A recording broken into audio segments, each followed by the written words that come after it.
Hello there guys, welcome to another of my videos. On this video I am going to be giving you my player ratings from our 2-0 victory against Crystal Palace yesterday night at Selhurst Park. As you already know, I have given you my match reaction and that video is nearly uploaded. Then after I've done my player ratings, I will be giving you the latest news on Victor Oshimen from Lille. So anyway, let's get into it. So I'm going to give David De Gea a 10 out of 10. I thought David De Gea was exceptional, made some fantastic saves, denied Wilfried Zaha quite a few times. Also, made a fantastic save to deny Jordan Ayew. Don't forget Jordan Ayew had a goal disallowed in the game. They decided not to give the goal. And there's a lot of controversy regarding that, like I said on my match reaction, because there's a lot of people saying that goal should have stood from Jordan Ayew. But yeah, like I said, David De Gea, a 10 out of 10. His best performance for Manchester United in a while. Yesterday night, it was his 401st appearance for the football club in all competitions. David De Gea has already overtaken Peter Schmeichel on appearances. And don't forget, recently, prior to the Crystal Palace game, David De Gea became only the second Manchester United goalkeeper to make 400 appearances after Alex Stepney.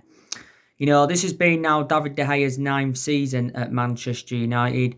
He is approaching his 10th year at the football club. And David De Gea, I think, will be our number one next season. He will remain our number one next season because he's been our number one for several years. And David De Gea did recently drop a hint on his future, saying that he's intending on staying at the football club for several years. But De Gea has been here since the Alex Ferguson era. He is still regarded as one of the best goalkeepers in the world because he has won everything here domestically. And he's also won individual awards reflecting on his good run of performances. He's won individual awards. We paid just over £18 million for De Gea from Atletico Madrid back in 2011. And I did say, didn't I, when David De Gea does eventually leave Manchester United, I think he will go back to Spain. The main explanations is because he was born in Spain. His relatives are from Spain and he began his footballing career in Spain. Don't forget 5 years ago, he was so close to joining Real Madrid, but due to a fax machine, the deal never materialised. So yeah, David De Gea definitely gets a 10 out of 10. Because he has been heavily criticised, reflects on the calamitous mistakes that he has made in the last couple of years. But I think he's had 7 good years out of the 9 years he's been here. But in regards to Dean Henderson, I think he will be our number one in the foreseeable future. And Wan-Bissaka, I'm going to give him a 5 out of 10. I don't think he was too good yesterday night, and Wan-Bissaka. I thought he looked fatigued again, and he also looked very fatigued against Southampton. At times in the game, Wan-Bissaka got in good positions, but didn't really get on the end of anything and created very, very little. So he's only going to get a 5 out of 10. But I think overall, Wan-Bissaka's enjoyed a very, very good season for Man United. This has been his first season at the football club. We got him from Crystal Palace last summer for around £45 million. Victor Lindelof, I'm going to give him a 6 out of 10. I think he made a couple of mistakes in the game, did Victor Lindelof, and he looked exposed at the back in parts of the game, did Victor Lindelof. He looked exposed at parts in the game. And I think he has been poor recently as Victor Lindelof. I really, really do. He did make some good tackles in the game, to be fair to him. This has now been his 3rd season at Manchester United. We got him from Benfica back in 2017 for £30 million. And I said he struggled for that consistency in his first season when we got him under Mourinho. But I think last season, this season, there's still a lot of aspects of his game that have really, really improved. I don't think he's a world-class centre-half, but he is still pretty good. Harry Maguire. Now, I don't think he was too good yesterday night. I'm going to give Harry Maguire a 5 out of 10. Because Harry Maguire had 3 headed chances. And I think, he should have at least converted one of them. I thought he left far too much space in behind, did Harry Maguire. But there again, on the other hand, he did make some good interceptions, but weren't his best performance. And Harry Maguire's had quite a few bad games as a Manchester United player, but I still think he's enjoyed a good season for us. We got him from Leicester last summer. for £80 million. So he's the second most expensive signing at the club, just behind Pogba. And he's the most expensive centre-half in the world, is Harry Maguire at the moment. But I still believe that we made the right decision by giving him the captaincy. Reflecting on Ashley Young's departure. Fosu-Mensah, I'm going to give him a 7 out of 10. I thought Fosu-Mensah had a really, really good game. I thought his height and his pace were very, very good. Don't forget, it was Fosu-Mensah's first appearance for Manchester United in over 3 years. The main explanation why we selected Fosu-Mensah is because Luke Shaw and Brandon Williams were unavailable. Obviously, Luke Shaw's out with an ankle injury, and Brandon Williams, of course, has got a concussion. Well, there again, we could have put Diego Dalot at left back, and I thought Solskjaer would have put Diego Dalot at left back, but he decided to play Fosu-Mensah. Don't forget, Fosu-Mensah did have a loan spell with Palace, and he also had a loan spell with Fulham. But don't forget, Fosu-Mensah was injured for quite a while. But I thought, he had a pretty good game, so I was very, very proud of him. Scott McTominay, I thought he had a pretty poor game. I'm going to give McTominay a 4 out of 10. Like I said, he looked very, very slow on the ball. And I thought, McTominay did slow the play down, with, the amount of touches, that he'd taken. Now, obviously, before lockdown and that, McTominay was getting a lot of starts. But since the resumption of the season, Matic has been playing ahead of Scott McTominay. But it was McTominay's first start for Manchester United since the 1-1 draw with Tottenham. But I thought, he had a pretty poor game, did McTominay. But I still believe he is the foreseeable future for Manchester United. So yeah, give him a 4 out of 10, weren't so good. Paul Pogba, going to give him a 6 out of 10. I don't think he was brilliant, Paul Pogba, but I don't think he was also bad. We did look dangerous, when he did have the ball, Paul Pogba. But I think prior to the game yesterday and prior to the game against Southampton, I think since the resumption of the season, Paul Pogba has done really, really well for us.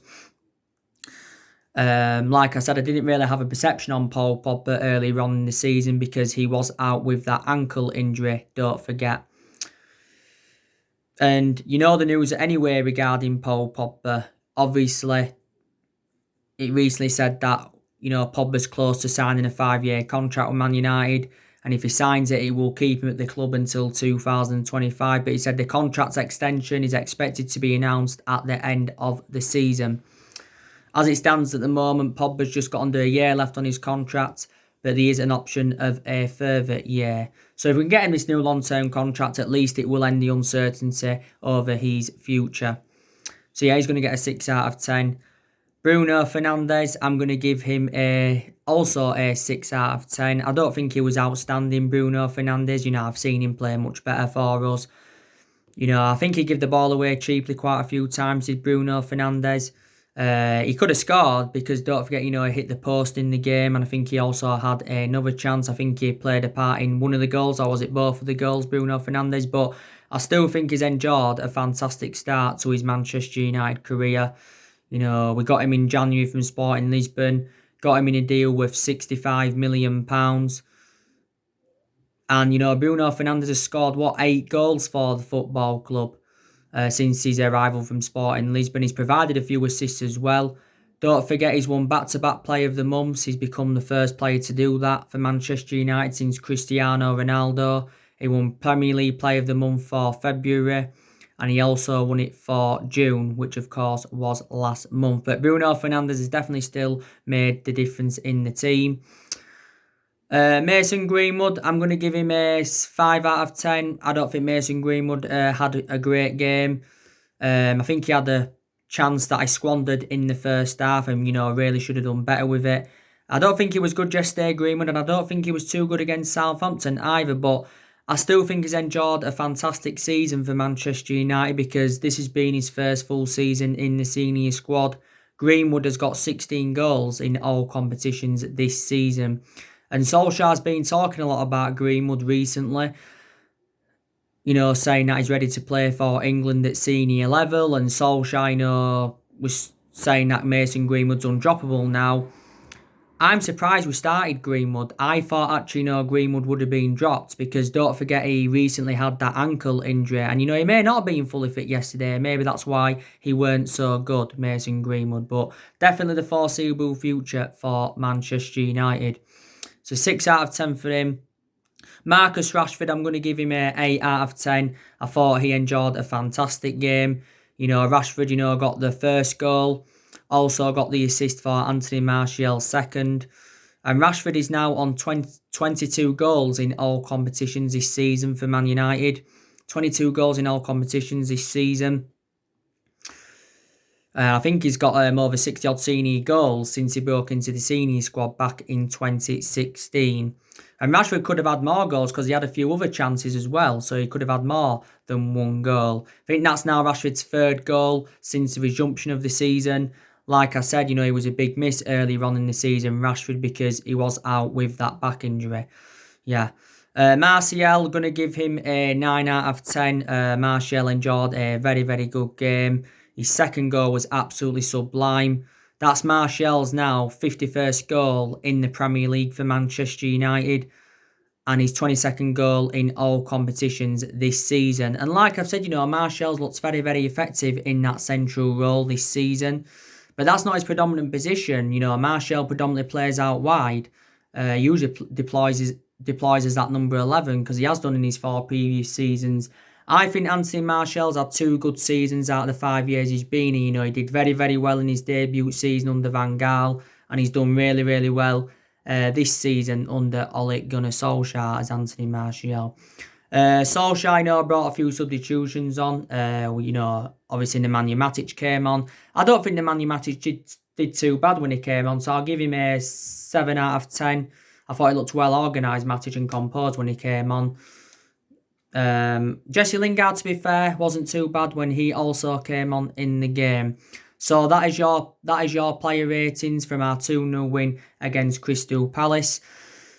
The good news is though now we have extended our unbeaten run to 19 games in all competitions.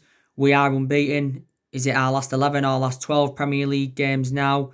And this is our best vein of form since Ole Gunnar Solskjaer was the interim manager. We've kept our top 4 ambitions alive, because we are now level on points with Leicester and we are just 1 point behind Chelsea with 2 games remaining. We do know if we win our 2 remaining games, we will finish in the top 4. Definitely finish in the top 4. Like I said, it was a good reaction as well from the 2-2 draw with Southampton because we dropped 2 points against Southampton. It was a shame because if we'd have hung on and beat Southampton, we'd have, being third now. So that was, the infuriating thing. But very, very good response. Very, very good response. Like I said, Tino wasn't the best of performances on my match reaction. Palace were on top in the first half. They pressed well. They kept the ball well as well. They created some very, very good chances, did Crystal Palace. And if it weren't for De Gea, probably, we would have conceded. A lot of United fans will say we get lucky, with the VAR decision, ruling Jordan Ayew's goal out. But Palace would have been disappointed, they've lost now their last 6 Premier League games. What? Soon, yeah. Soon, yeah. Soon, yeah. Alright. Alright. Alright. Yeah.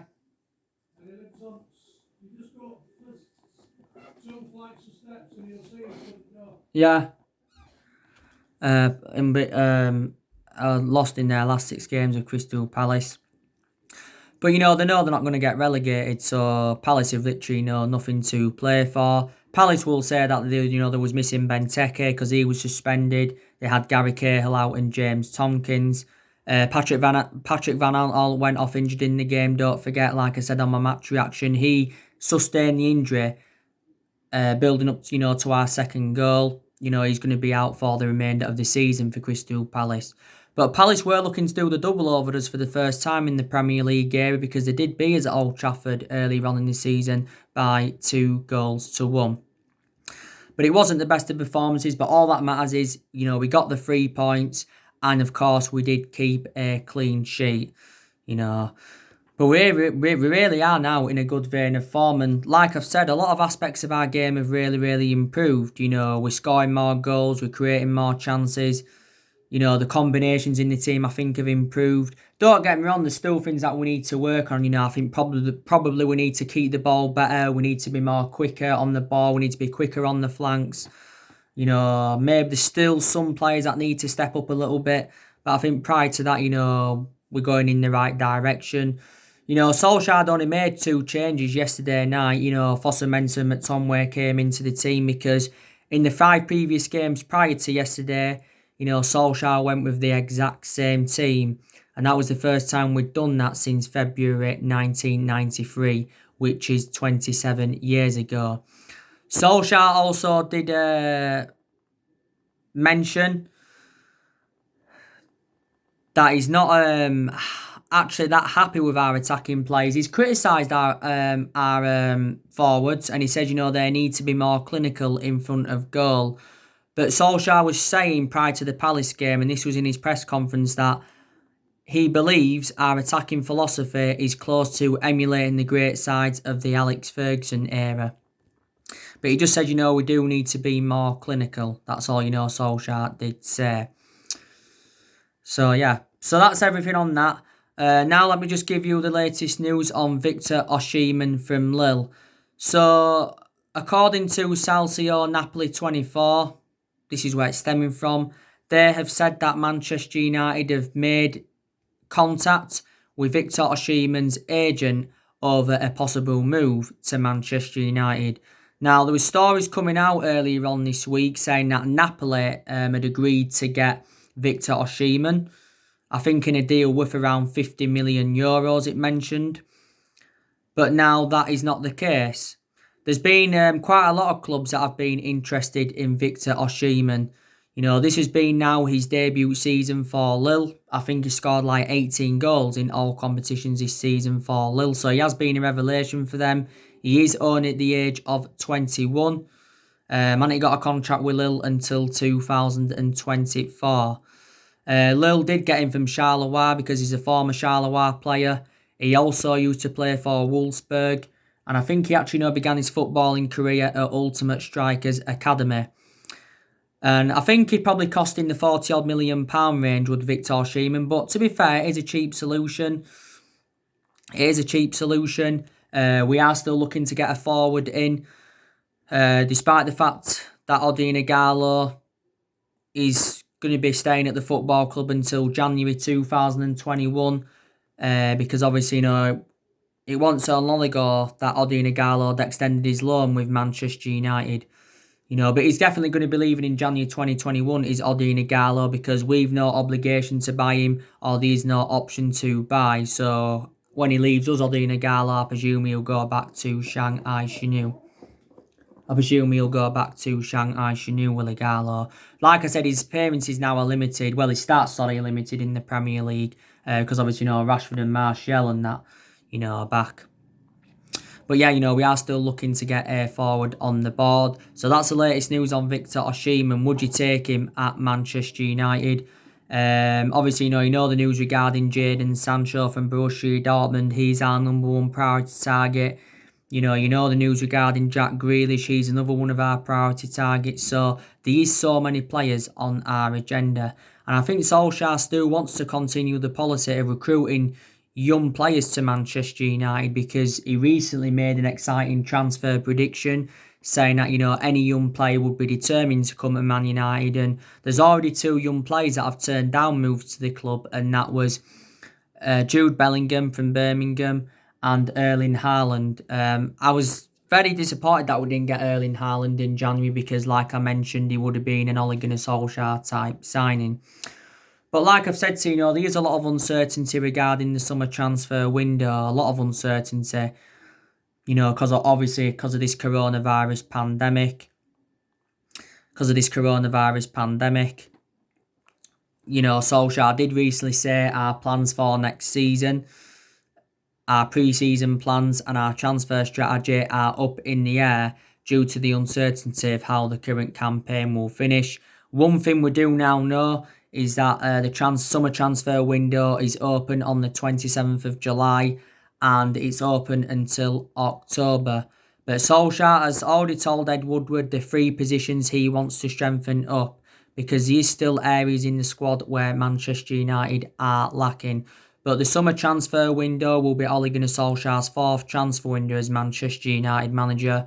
So far Solskjaer's enjoyed three transfer windows at the football club and spent just over £200 million. Last summer brought Daniel James and Wan-Bissaka and Harry Maguire in. And in January, brought Bruno Fernandes and Odin Igalo in. And to be fair, our recruitment, has been very, very good under Solskjaer. Because we've been criticised for several years, reflecting how poor our recruitment policy's been.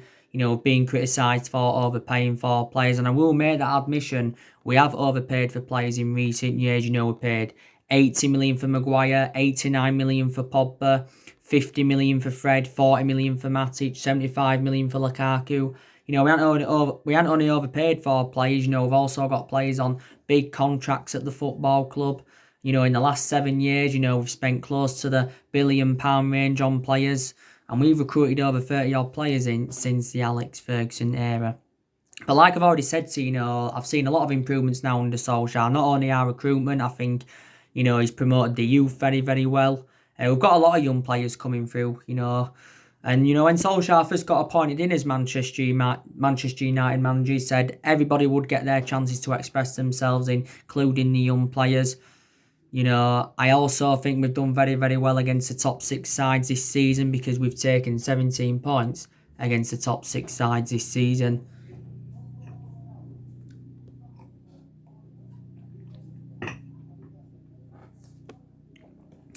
Like I said, Solskjaer's made some good decisions, he's made some bad decisions. He has got rid of a lot of the deadwood since he got recommended into the football club, which is also very, very good.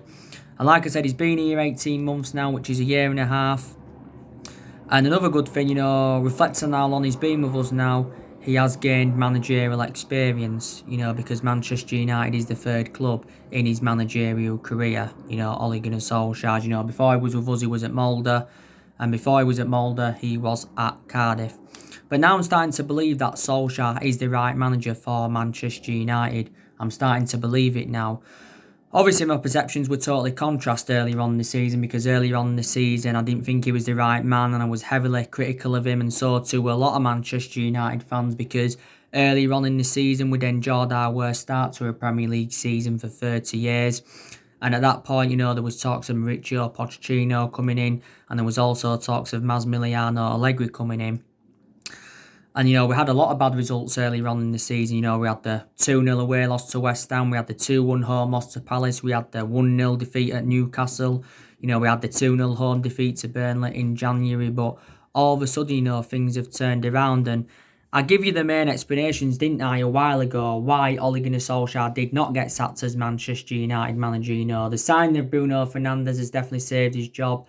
I think, this unbeaten run also plays a part in it. Maybe with Solskjaer being a club legend, that also plays a part in it as well, because Solskjaer was a great player for the football club for 11 years. He flourished under Alex Ferguson's guidance.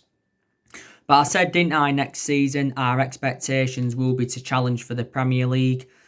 Because I said next season Solskjaer will have bigger expectations to exceed. And I said Solskjaer will still be Man United manager next season, even if we weren't to get qualification for the Champions League. But we've got priorities for the remainder of this season. That is obviously the top four. The FA Cup and the Europa League are also two priorities for us, because that's a chance for us getting some silverware on the board. We are into the semi-finals of the FA Cup. We do play Chelsea this Sunday. The preview will be coming up for that, by the way. It should be later on today. And, we want to win the FA Cup because we haven't won it since the Louis van Gaal era. The Europa League, won that back in 2017 under Mourinho. We're more or less into our last eight of the Europa League because we are 5-0 up against Lask from the first leg. So it would be a fantastic achievement if we could win actually, both of them. It really, really would. And for the game on Sunday against Chelsea, I think Solskjaer's going to make some rotation in the squad. He'll make changes from the 2-0 win against Palace yesterday. He'll obviously, provide us with some news on Williams and Luke Shaw and all of that. But he will make some rotation. But that game is you know, we must win on Sunday against Chelsea. You know, we must win that game. But obviously, you know, it's going to be a difficult game. Solskjaer was talking recently saying that the scheduling of the Chelsea game is unfair because he said Chelsea had an extra 48 hours, you know, to prepare for that game. You know, this is what, you know, Solskjaer had said. Like I said as well, you know, we have extended a lot of players' contracts since Ole Gunnar Solskjaer got recommended into the club. But like I said, we've got 8 players' contracts that are due to expire next year. Muffin shower. Oh, yeah. Just going out at 1:15. Just press 16. You know where it's Yeah. from, don't you? Yeah. There it is. Yeah. Press 1 and 6 and call. Yeah. And it'll probably say, come up, Al. Just take your scooter in with you and take it up 2 flights of steps. Yeah. Number 16 yours with £16. Yeah. And go to that thing and get your rent out. Yeah, right. You're 181. Yeah. I'm going to pay a bet for Tally and that today as well. Kids are coming for tea. Ada.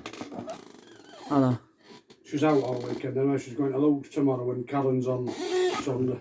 Is she? Turton's coming up on Sunday to see us. You better show at school. Alright. Right, I'm going to get a shower. What time is it? On your phone.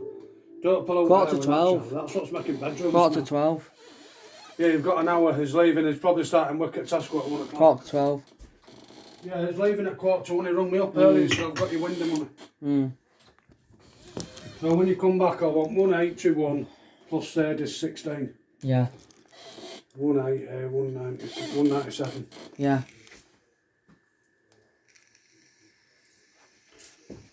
It's alright, that fence, isn't it? They don't. It's fucking good, is that? Yeah. Tell you what, I wish I could afford that. Something like that. Wish I could afford a fence, get rid of all that mess. Well, I bet it's cost fucking hundreds. I bet it's cost hundreds. That. Yeah, I'll go for you, so. Yeah, well, he's leaving. Like I say, he must be starting work at 1 o'clock. Yeah.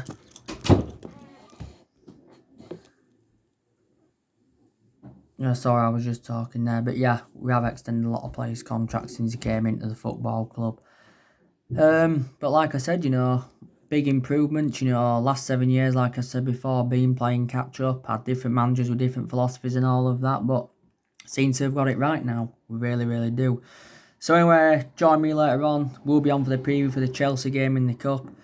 And yeah, nothing much really more to say. So anyway, take care. God bless, guys. See you all again very, very soon.